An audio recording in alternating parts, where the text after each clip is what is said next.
खर्राटे की समस्या को दूर करने के लिए घरेलू उपाय।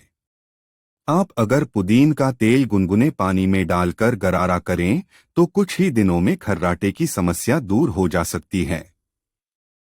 इसके अलावा अगर आप गुनगुने पानी में पुदीना का पत्ता उबालें और उसे पिए तो इससे भी खर्राटे की दिक्कत धीरे धीरे खत्म हो सकती है।